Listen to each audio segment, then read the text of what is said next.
Hi, hello, my dear students, my dear children. This is the part 7 of our chapter 8 Democracy and Indian Experience. പ്രിയപ്പെട്ട കുട്ടികളെ, democracy and Indian experience എന്നുള്ള നമ്മുടെ chapter 8-ൻ്റെ part 7 class ആണ് നമ്മളിപ്പോൾ നടത്തുന്നത്.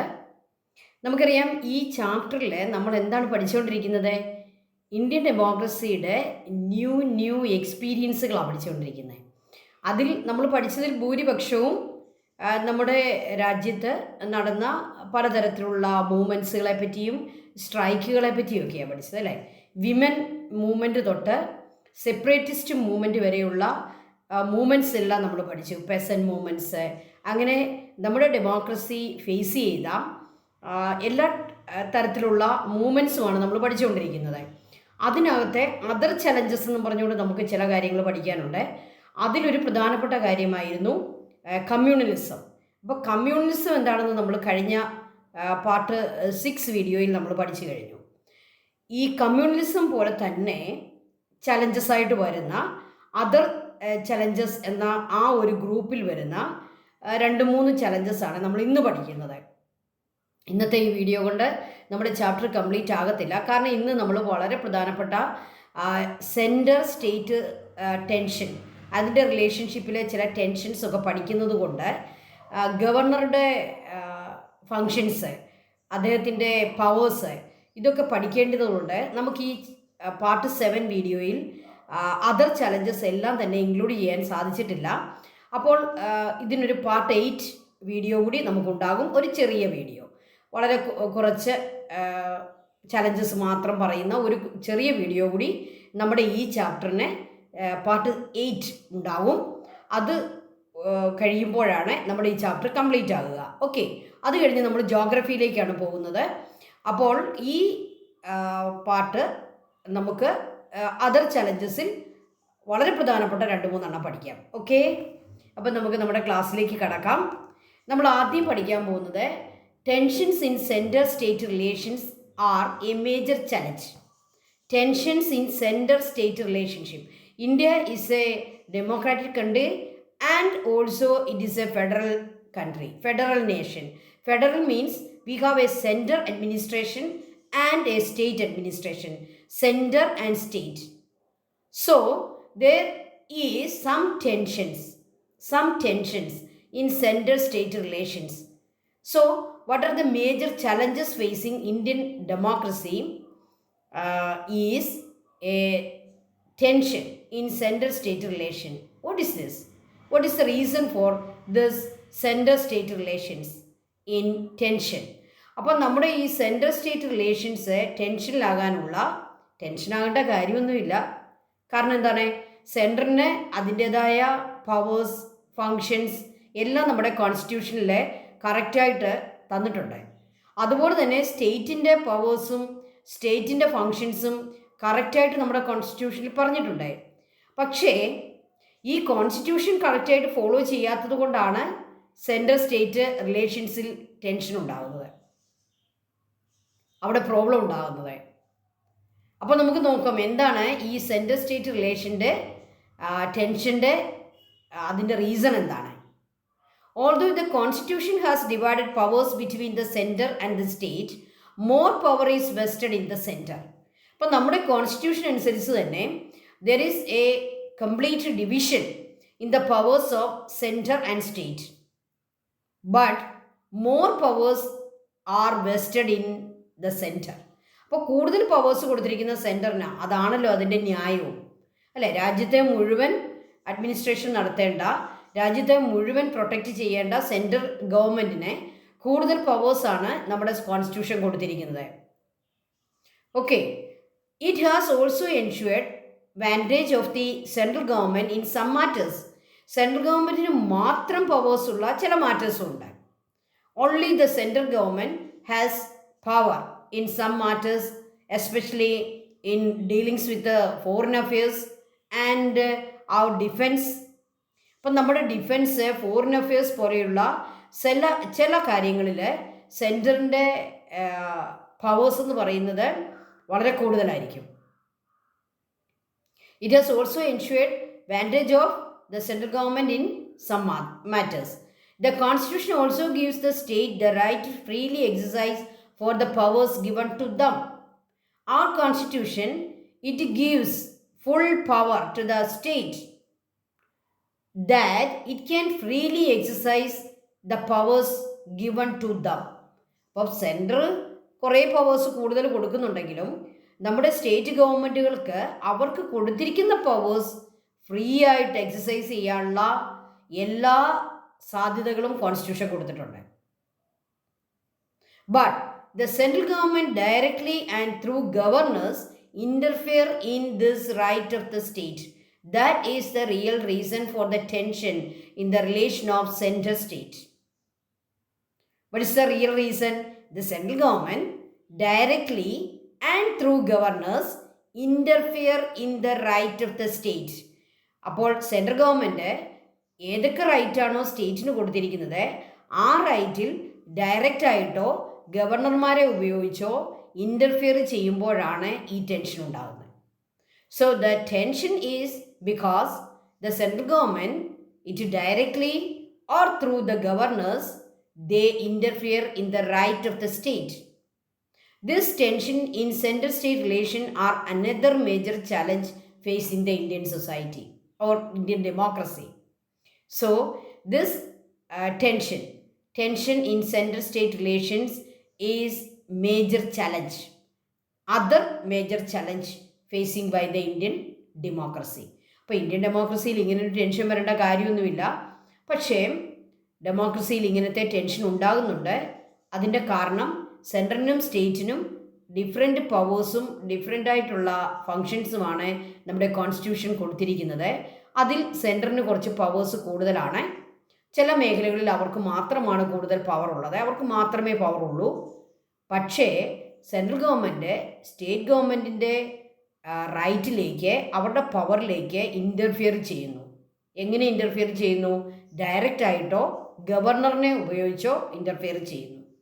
ഇതാണ് ഈ ടെൻഷൻ്റെ കാരണം. ഓക്കെ, ഇനി അപ്പോൾ നമുക്ക് മനസ്സിലായി ഡയറക്റ്റായിട്ടോ ഗവർണറെ ഉപയോഗിച്ചാണല്ലോ ഈ ഇൻ്റർഫിയറൻസ് നടക്കുന്നത്. അപ്പോൾ ഈ ഗവർണറിൻ്റെ റോൾ എന്താണ്? അതാണ് ഇനി നമുക്ക് പഠിക്കാനുള്ളത്. What is the role of governor? അല്ലേ, ഗവർണറിനെ എന്തിനാണ് ഇങ്ങോട്ട് വിടുന്നത്? ഈ ഗവർണർക്ക് എന്താണ് റോള്? അദ്ദേഹം ഇങ്ങനെ സ്റ്റേറ്റിൻ്റെ മാറ്റേഴ്സിൽ ഇൻ്റർഫിയർ ചെയ്യേണ്ട കാര്യമുണ്ടോ? The role of the governor has always been a controversial subject between the state and the central government. Explain. The role of the governor has always been a controversial subject between the state and the central government. നമുക്കറിയാം, നമ്മുടെ 1947 മുതൽ നമ്മൾ ഇങ്ങോട്ട് നമ്മുടെ history പരിശോധിച്ചാൽ ഈ ഗവർണർമാരെ വിടുന്നത് വലിയ ടെൻഷൻ ഉണ്ടാക്കുന്നുണ്ട്. ഈ ഗവർണറിന് എന്തൊക്കെ റോളുണ്ട്? നമ്മുടെ കോൺസ്റ്റിറ്റ്യൂഷനിൽ ഇതൊക്കെ പറഞ്ഞിട്ടുണ്ട് കേട്ടോ. എങ്കിലും ഗവർണറിന് എന്തെല്ലാം റോളുണ്ട് എന്നതിനെ സംബന്ധിച്ച് സെൻട്രലും സ്റ്റേറ്റും തമ്മിൽ എപ്പോഴും കോൺട്രവേഴ്സികൾ ഉണ്ടാകാറുണ്ട്. ഇറ്റ്സ് എ കോൺട്രവേഴ്സിയൽ സബ്ജക്റ്റായിട്ട് മാറിയിട്ടുണ്ട്. ഈ ഗവർണറിന് എന്താണ് പവർ? ഈ ഗവർണർ എന്തിനാണ് ഈ സ്റ്റേറ്റിലേക്ക് വരുന്നത്? അദ്ദേഹം എന്തൊക്കെ കാര്യങ്ങളിൽ ഇടപെടാം, എന്തൊക്കെ കാര്യങ്ങളിൽ ഇൻ്റർഫിയർ ചെയ്യാൻ പാടില്ല? ഇതിനെ സംബന്ധിച്ച് always been A controversial. It's always been a controversial subject. Why? The governor is not an elected official appointed by the president on the recommendation of the central government. ഈ ഗവർണർ എന്ന് പറയുന്ന ഈ ഒരു position എങ്ങനെ ഉണ്ടാവുന്നു? It is not an elected official. He is not elected by the people, but he is appointed by the president on the recommendation of the central government. സത്യം പറഞ്ഞാൽ central ഗവൺമെൻറ്റിൻ്റെ നോമിനിയാണ് ഈ ഗവർണർ എന്ന് പറയുന്ന ആളെ. അദ്ദേഹത്തെ ഒരിക്കലും ഇലക്ട് ചെയ്യുന്നതല്ല. സെൻട്രൽ ഗവൺമെൻറ് അവർക്ക് കൂടുതൽ താല്പര്യമുള്ള, ഇപ്പോൾ ആർമിയിൽ നിന്നൊക്കെ റിട്ടയർ ചെയ്തവരെയോ അല്ലെങ്കിൽ ഗവൺമെൻറ് ഒഫീഷ്യൽസ് ആയിട്ടിരുന്ന് റിട്ടയർ ചെയ്തയോ അതും അല്ലെങ്കിൽ വലിയ പൊളിറ്റീഷ്യൻസായിട്ട് അവരുടെ പാർട്ടിയിലെ വലിയ വലിയ പൊളിറ്റീഷ്യൻസിനെ അവരെ സന്തോഷിപ്പിക്കാൻ വേണ്ടിയൊക്കെ കൊടുക്കുന്ന ഒരു പോസ്റ്റാണ് ഈ ഗവർണർ പോസ്റ്റ് എന്ന് പറയുന്നത്. അപ്പോൾ അതുകൊണ്ട് തന്നെ he is not an elected official. He is appointed by the president by the recommendation of the central government. അപ്പോൾ സത്യത്തിൽ നിങ്ങൾക്ക് മനസ്സിലായല്ലോ, സെൻട്രൽ ഗവൺമെൻറ്റിൻ്റെ ആളാണ് ഈ ഗവർണർ. ഒന്നുകിൽ അവരുടെ പൊളിറ്റിക്കൽ പാർട്ടിയിലെ ഒരു ലീഡർ ആയിരിക്കും, അല്ലെങ്കിൽ അവർക്ക് താല്പര്യമുള്ള ഒരു ഉദ്യോഗസ്ഥനായിരിക്കും, അല്ലെങ്കിൽ അവർക്ക് താല്പര്യമുള്ള ഒരു മിലിറ്ററി ഓഫീഷ്യലായിരിക്കും. റിട്ടയർഡ് കേട്ടോ, retired. The governor's role often leads to more controversies, especially in situations where different political parties govern at the center and the state. അപ്പോൾ ഗവർണറിൻ്റെ ഈ റോള് ഈ കോൺട്രവേഴ്സിയായി മാറുന്നത് എപ്പോഴാണ്? When different political parties govern at the centre and the state. ഇപ്പോൾ ഒരു example പറഞ്ഞാൽ, സെൻട്രലിൽ ഇപ്പോൾ ഭരിക്കുന്ന പൊളിറ്റിക്കൽ പാർട്ടി BJP ലീഡ് ചെയ്യുന്ന പാർട്ടിയാണ്. എന്നാൽ കേരളം ഇപ്പോൾ ഭരിക്കുന്നതോ അത് LDF ആണ്, അതായത് CPIM അവർ ലീഡ് ചെയ്യുന്ന ഒരു ഗവൺമെൻറ്റാണ് നമുക്ക് കേരളത്തിലുള്ളത്. അപ്പോൾ there is different political parties govern in the centre and the state. This is the situation often leads to controversies. So the governor's role often leads to more controversies, especially in situation where different political parties govern at the center and the state. അപ്പോൾ ഈ സെൻട്രലിലും സ്റ്റേറ്റിലും ഒരേ political പാർട്ടിയാണ് ഭരിക്കുന്നതെങ്കിൽ ഈ ഒരു പ്രശ്നമേ ഉണ്ടാകുന്നില്ല, ഈ ഒരു കോൺട്രവേഴ്സി അവിടെ ഉണ്ടാകുന്നില്ല. കാരണം എന്താണ്? ഈ സ്റ്റേറ്റ് ഭരിക്കുന്ന ആ പാർട്ടിയുടെ ആൾ തന്നെയായിരിക്കും ഗവർണറായിട്ട് വരുന്നത്. അപ്പോൾ അവർ വളരെ സ്മൂത്തായിട്ട് അങ്ങ് പോകും. പക്ഷേ ഇത് രണ്ട് പാർട്ടികൾ ഭരിക്കുമ്പോൾ എന്ത് സംഭവിക്കും? there often arrive controversies. Therefore, the governor's actions are frequently interpreted as the central government's interference in the state. So, when there is different political parties govern at the center and the state, what happen? The governor's actions are frequently interpreted as the central government's interference in the state affairs. അപ്പോൾ governor ഇവിടെ വന്ന എന്ത് കാര്യത്തിൽ ഇടപെട്ടാലും ഉടനെ തന്നെ state government എന്ത് വെക്കും? അങ്ങോട്ടൊരു ആരോപണം വെക്കും. എന്താണ്? It is interpreted as the central governments interference in state affairs ആയിട്ട് അങ്ങ് വെക്കും. സെൻട്രൽ ഗവൺമെൻറ് ഞങ്ങളുടെ അഫയേഴ്സിൽ ഇടപെടുന്നു, ഞങ്ങളുടെ കാര്യങ്ങളിൽ ഇടപെടുന്നു എന്നിവരങ്ങ് ഇൻ്റർപ്രറ്റ് ചെയ്യും. അത് ശരിയാണെങ്കിലും തെറ്റാണെങ്കിലും. കാരണം എന്താണ്? ഈ ഗവർണർ എടുക്കുന്ന ഏതൊരു തീരുമാനവും ഇവർക്ക് എന്തായിട്ടേ തോന്നുള്ളൂ? ഈ സ്റ്റേറ്റ് ഗവൺമെൻറ്റിനെ സെൻട്രൽ ഗവൺമെൻറ്റിൻ്റെ ഇൻ്റർഫിയറൻസ് ആയിട്ട് അവർ അത് ഇൻ്റർപ്രറ്റ് ചെയ്യും. Okay. Another reason for the controversy regarding the role and powers of the governor. ഗവർണറുമായിട്ട് അടുത്ത ഒരു കോൺട്രവേഴ്സി എന്ന് പറയുന്നത് ഗവർണർക്ക് എന്തൊക്കെ പവർ ഉണ്ടായി, എന്തൊക്കെ പവേഴ്സ് ഉണ്ടായി. So another reason for the controversy regarding the powers and the role. Governor എന്ത് ഒരു ആക്ഷൻ എടുത്താലും ഉടനെ തന്നെ സ്റ്റേറ്റ് ഗവൺമെൻറ് അതിനായിട്ട് ഡൗട്ട് ഉണ്ടാക്കും. എന്താണ് സ്റ്റേറ്റ് ഗവൺമെൻറ് പറയുന്ന ഡൗട്ട്? ഇങ്ങനെ ഒരു ആക്ഷൻ എടുക്കാൻ ഈ ഗവർണർക്ക് റോളുണ്ടോ, ഈ ഗവർണർക്ക് അതിനുള്ള പവർ ഉണ്ടോ? ആർട്ടിക്കിൾ 356 ആണ് അടുത്ത ഒരു കോൺട്രവേഴ്സി. നമ്മുടെ കോൺസ്റ്റിറ്റ്യൂഷനിലെ ആർട്ടിക്കിൾ 356 അത് ഭയങ്കര കോൺട്രവേഴ്സിക്കുള്ള ഒരു ആർട്ടിക്കിളാണ്. എന്താണ് ആ article? The article 356 of the constitution is the basis of this controversy. This article stipulated that president rule can be imposed in any state in India. ഇന്ത്യയിലെ ഏതൊരു സ്റ്റേറ്റിലും പ്രസിഡന്റ് റൂൾ ഇമ്പോസ് ചെയ്യാം എന്ന് പറയുന്ന ആർട്ടിക്കിളാണ് 356. അത് തന്നെ ഏറ്റവും വലിയ കോൺട്രവേഴ്സിയുടെ ഒരു കാരണമാണ്. This article stipulated that the president rule can be imposed in any state in India. ഇന്ത്യയിലെ ഏതൊരു സ്റ്റേറ്റിലും പ്രസിഡന്റ് റൂള് പ്രഖ്യാപിക്കാം, പ്രസിഡന്റിന് റൂൾ എടുക്കാം, അദ്ദേഹത്തിന് നേരിട്ട് ഭരിക്കാം, ഡയറക്റ്റ് ഒരു അഡ്മിനിസ്ട്രേഷനിലേക്ക് കൊണ്ടുപോകാം. രാഷ്ട്രപതി ഭരണമെന്നാണ് നമ്മൾ മലയാളത്തിൽ അതിന് പറയുക. അതിനുള്ള ഒരു ആർട്ടിക്കിളാണ് 356. This is another reason for the controversy between state and the central government. This article stipulated that the president rule can be imposed in any state. This power of the governor has lead to numerous conflict. അപ്പോൾ ഗവർണറുടെ ഈ ഒരു പവറാണ് പല കോൺഫ്ലിക്റ്റിൻ്റെയും കാരണം. കാരണം governor പ്രസിഡന്റിന് recommend ചെയ്യുന്നു, പ്രസിഡന്റ് നേരെ അവിടെ എന്ത് പ്രഖ്യാപിക്കുന്നു? പ്രസിഡൻഷ്യൽ റൂൾ പ്രഖ്യാപിക്കുന്നു ആ സ്റ്റേറ്റിലെ. അപ്പോൾ ഏതൊരു സ്റ്റേറ്റ് ഗവൺമെൻറ്റിനെയും അങ്ങനെ ഡിസ്മിസ് ചെയ്യാനായിട്ട് പ്രസിഡന്റിന് സാധിക്കും. ഏത് ആർട്ടിക്കിളാണ്? ആർട്ടിക്കിൾ 356. അതാണ് ഈ കോൺട്രവേഴ്സിയുടെ നെക്സ്റ്റ് റീസൺ. ഇതിനൊരു എക്സാമ്പിളാണ് the dissolution of the Kerala government in 1956 is an example. എന്താണ്? പ്രസിഡന്റ് റൂളിന് ഏറ്റവും ബെസ്റ്റ് എക്സാമ്പിൾ നമ്മുടെ സ്റ്റേറ്റ് തന്നെയാണ്. നമ്മുടെ സ്റ്റേറ്റിലെ ഇലക്റ്റഡ് ആയിട്ടുള്ള ഗവൺമെൻറ്റിനെ 1959 പ്രസിഡൻഷ്യൽ ഡിക്ലറേഷനിലൂടെ ഒരു പ്രസിഡന്റ് റൂളിലേക്ക് കൊണ്ടുവന്ന് നമ്മുടെ ഗവൺമെൻറ്റിനെ ഡിസ്മിസ് ചെയ്തു. ഓക്കെ, അത് ഒരു LDF ഗവൺമെൻറ് ആയിരുന്നു, ഒരു കമ്മ്യൂണിസ്റ്റ് പാർട്ടി ലീഡർഷിപ്പ് കൊടുക്കുന്ന ഗവൺമെൻറ് ആയിരുന്നു 1956 കേരളം ഭരിച്ചിരുന്നത്. ആ ഇലക്റ്റഡ് ഗവൺമെൻറ്റിനെയാണ് പ്രസിഡന്റ് റൂളിലേക്ക് കൊണ്ടുവന്നത്. അത് ഏറ്റവും ബെസ്റ്റ് എക്സാമ്പിളാണ്. ഏതിനാണ്? ഈ ആർട്ടിക്കിൾ 356 അനുസരിച്ച് പ്രസിഡന്റ് റൂൾ കൊണ്ടുവരുന്നതിൻ്റെ എക്സാമ്പിളായിട്ട് ആരെ പറയാം? നമ്മുടെ കേരളത്തെ തന്നെ പറയാം. 1956 നമ്മുടെ കേരള ഗവൺമെൻറ്റിനെ ഡിസ്മിസ് ചെയ്തു. ഓക്കെ, അപ്പോൾ the role of the governor has always been a controversial subject between the state and the central government. This is the explanation. Okay, then now we are, അപ്പോൾ ഏറ്റവും വലിയ പ്രശ്നം എന്തിനെ സംബന്ധിച്ചാണ്? The powers and the role of the governor.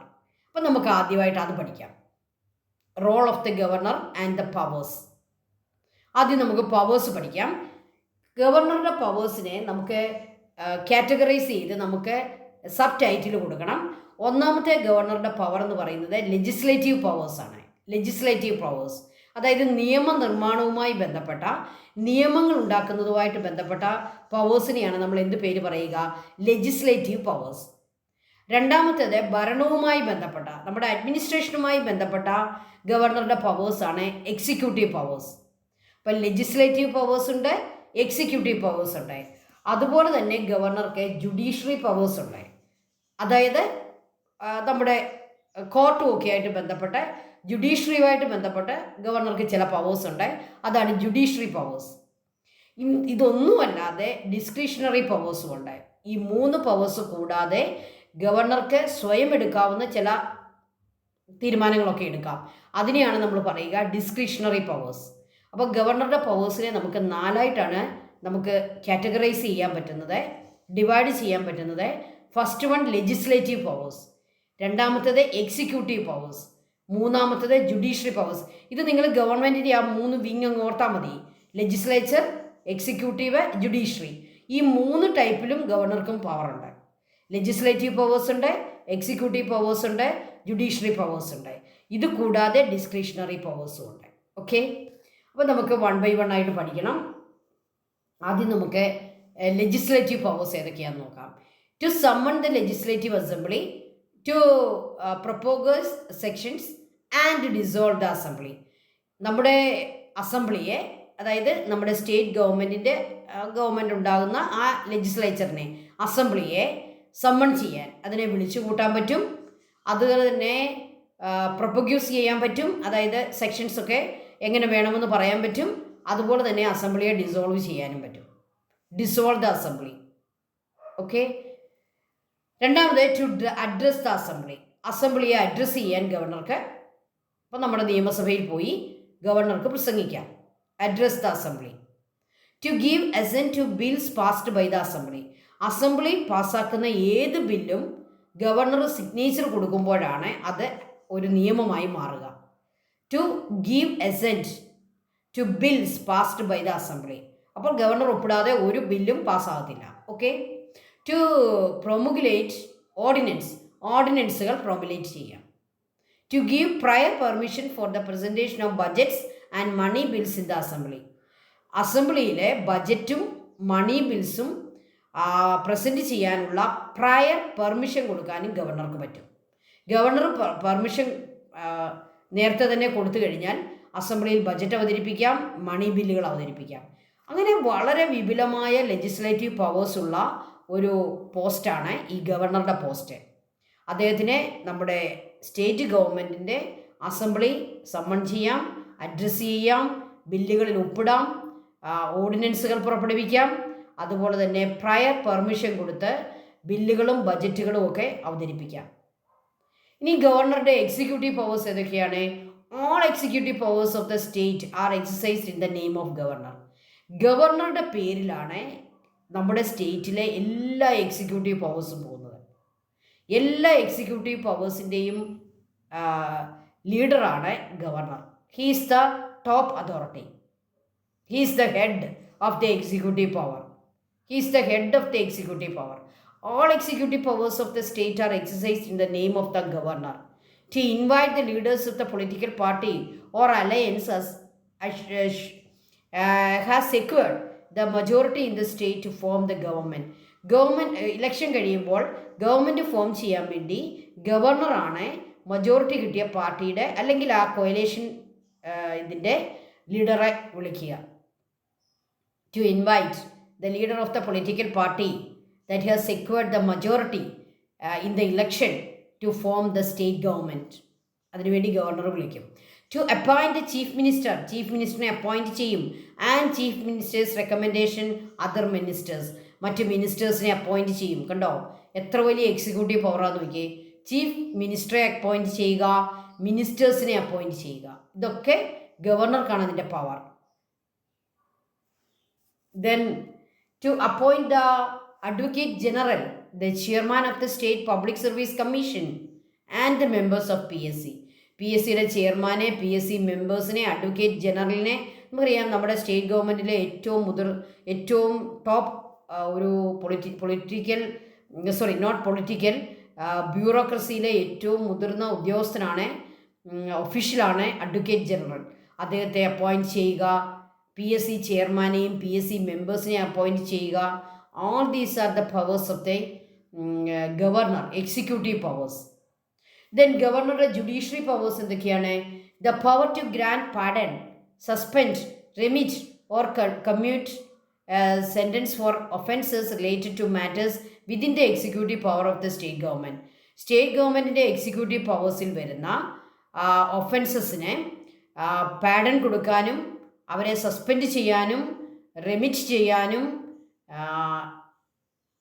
Commute sentences for the offences, ഇതൊക്കെ ചെയ്യാനുള്ള power, അവർക്ക് മാപ്പ് കൊടുക്കാനുള്ള പവർ പോലും ഇദ്ദേഹത്തിനുണ്ട്, ഗവർണർക്കുണ്ട്.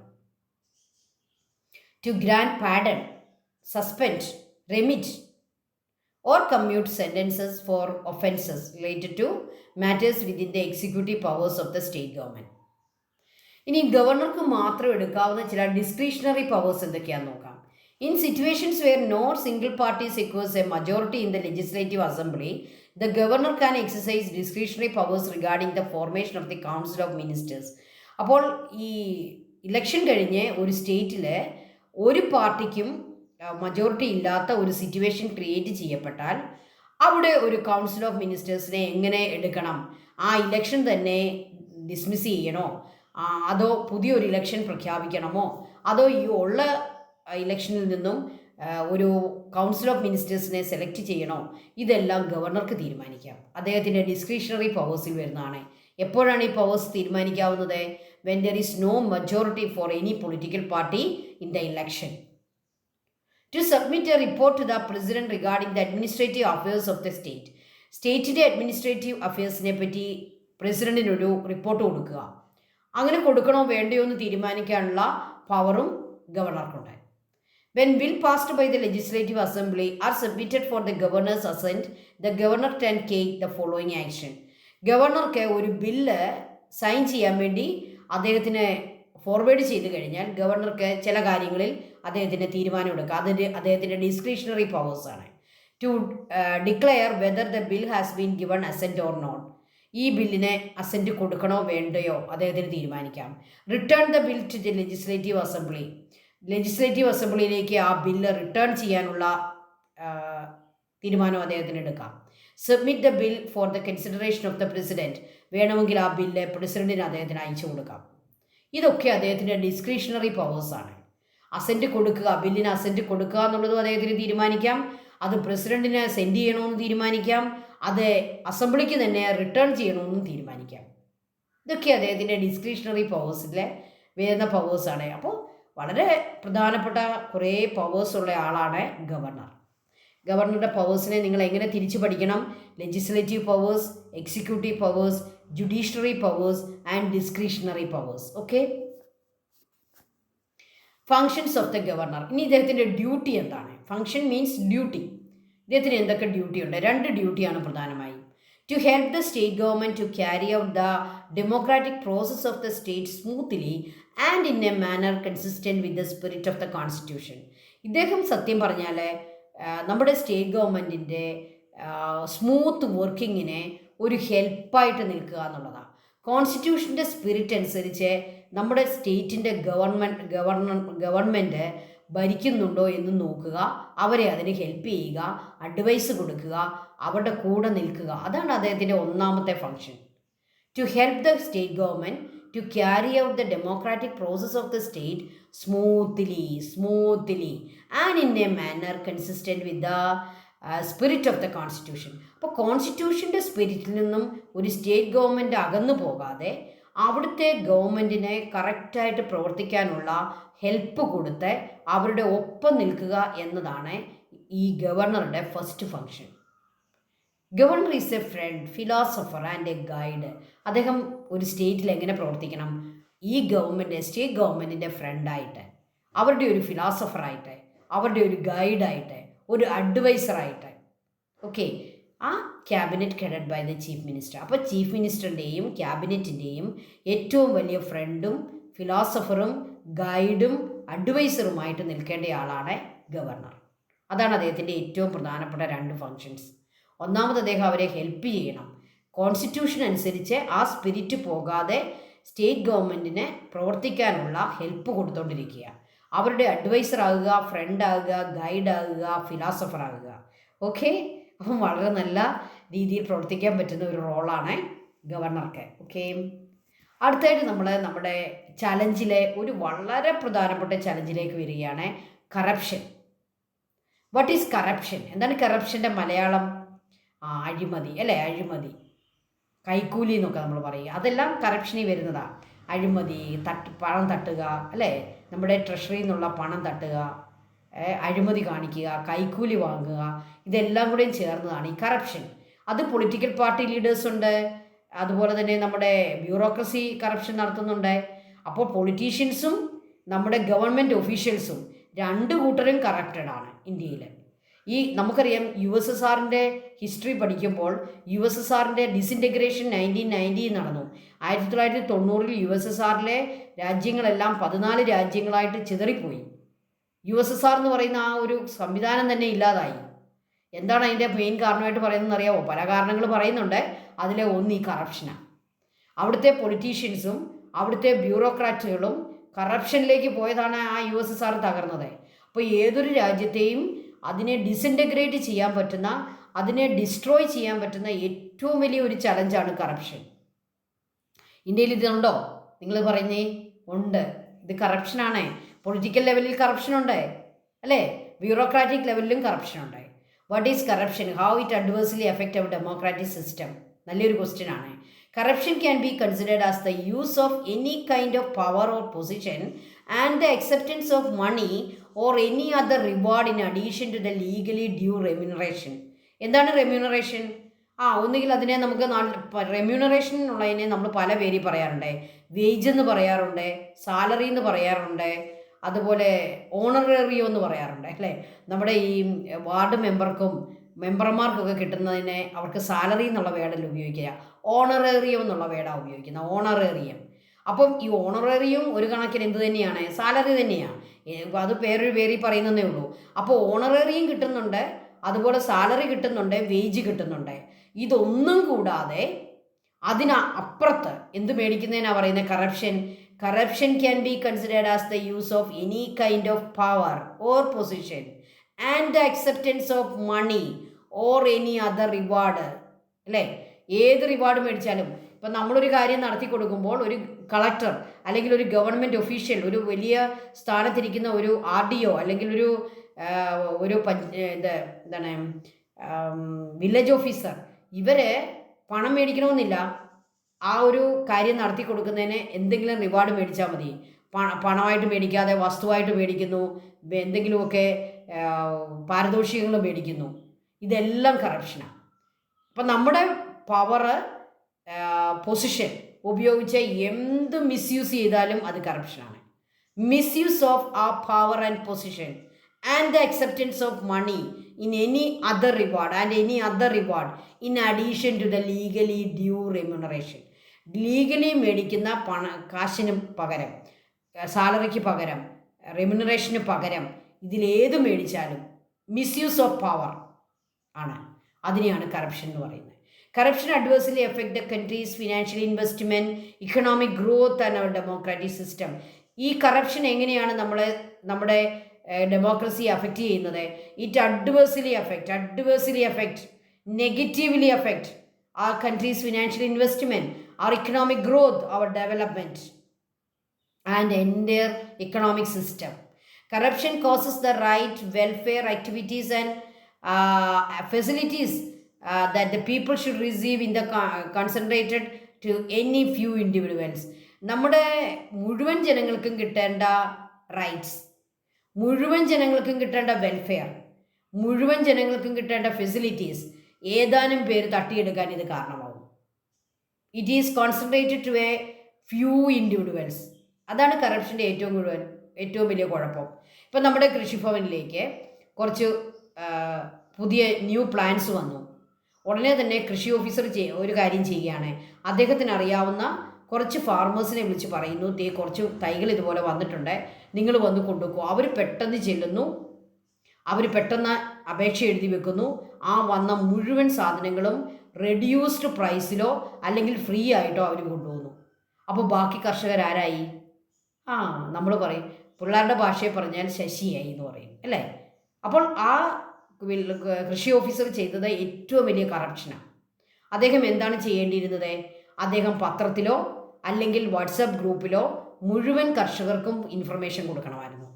എന്നിട്ട് വരുന്ന എല്ലാ കർഷകർക്കും അവരുടെ പ്രയോറിറ്റി അനുസരിച്ച് ആ വന്നിരിക്കുന്ന പ്ലാൻസിനെ ഡിവൈഡ് ചെയ്ത് കൊടുക്കണമായിരുന്നു. അല്ലാതെ ഫ്യൂ ഇൻഡിവിജ്വൽസിനെ വിളിച്ചു വരുത്തി അവർക്ക് ഈ പ്ലാൻസ് കൊടുത്തു വിടുന്ന അദ്ദേഹം ചെയ്യുന്ന കറപ്ഷനാണ്. Corruption causes the right welfare activities and facilities that the people should receive to the concentrated to only a few individuals. Do you understand? This leads to the common people losing faith in the democratic system. ഈ corruption വന്നതോടുകൂടി എന്ത് സംഭവിക്കും? Common people lose faith in democratic system. ആൾക്കാർക്ക് പറയും, എന്തൊരു ഡെമോക്രസിയാ, എന്താണ്, അവർക്ക് ഡെമോക്രസിയിലുള്ള faith തന്നെ നഷ്ടപ്പെട്ടു പോകും.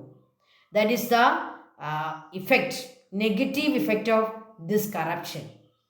അപ്പോൾ കറപ്ഷൻ എന്താണ്, കറപ്ഷൻ എങ്ങനെയാണ് നമ്മുടെ ഡെമോക്രസിയെ ബാധിക്കുന്നതെന്നൊരു ക്വസ്റ്റ്യൻ വരും. നിങ്ങളിത് പഠിച്ചു വെച്ചോണം. ഓക്കെ, ഇനി കറപ്ഷൻ ഉണ്ടെന്ന് പറഞ്ഞിട്ട് കാര്യമില്ലല്ലോ, ഇത് നമുക്ക് പ്രിവെൻറ്റ് ചെയ്യണം. അതിനെന്താണ് ചെയ്യേണ്ടത്?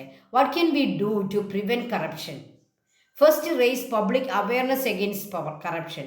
പബ്ലിക് അവയർനെസ് ഉണ്ടാക്കണം. First we have to raise public awareness against corruption. അതിനെന്ത് ചെയ്യാം? We can use TV, radio, there's media, everything, speech, our curriculum, നമ്മുടെ കരിക്കുലം തന്നെ നമുക്ക് അതിനു വേണ്ടി ഉപയോഗിക്കാം. സ്കൂളിൽ പിള്ളേരെ പഠിപ്പിക്കണം എന്താണ് ഈ കറപ്ഷൻ എന്ന്. അവർക്ക് അവയർനെസ് ഉണ്ടാകട്ടെ. First raise awareness, public awareness against corruption. Then establish a strong legal system.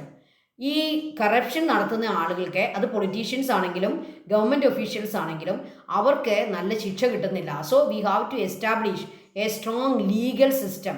നിയമം ഉണ്ടാക്കണം. Free corruption investigation mechanism from political influence. Political influence ആണ് കറപ്ഷൻ ഇൻവെസ്റ്റിഗേഷൻ മെക്കാനിസത്തെ തകർക്കുന്നത്. അതായത് കറപ്ഷൻ പിടിക്കാൻ വേണ്ടി നമുക്ക് വിജിലൻസ് ഉണ്ട്, സ്റ്റേറ്റ് വിജിലൻസ് ഉണ്ട്, സെൻട്രൽ വിജിലൻസ് ഉണ്ട്, ഓംബുഡ്സ്മാൻ ഉണ്ട്, അല്ലേ? ഇങ്ങനെ പല സംവിധാനങ്ങളുണ്ട്. ഇവരൊന്നും ശരിയായി പ്രവർത്തിക്കത്തില്ല. അതിൻ്റെ കാരണം എന്താണ്? Political influence. ഇവിടെ കയറി പൊളിറ്റീഷ്യൻസ് ഇൻഫ്ലുവൻസ് ചെയ്യും. അവരോട് പറയും നിങ്ങളൊന്നും ചെയ്യേണ്ട എന്ന് പറയും. So free corruption investigation mechanism, അതായത് കറപ്ഷൻ ഇൻവെസ്റ്റിഗേഷൻ മെക്കാനിസം, ഞാൻ പറഞ്ഞ പേരുകളൊക്കെ ഓർത്ത് വെക്കുക. എന്തൊക്കെയാണ്? ഓംബുഡ്സ്മാൻ, അല്ലെങ്കിൽ നമുക്കുള്ള state vigilance, central vigilance, okay, ED, ഇവരെയൊക്കെ പൊളിറ്റിക്കൽ ഇൻഫ്ലുവൻസിൽ നിന്നും ഫ്രീ ആക്കുക. അവരവരുടെ പണി ചെയ്യട്ടെ. കറപ്ഷൻ നടത്തുന്നവരെ അവർ കറക്റ്റായിട്ട് പിടികൂടട്ടെ.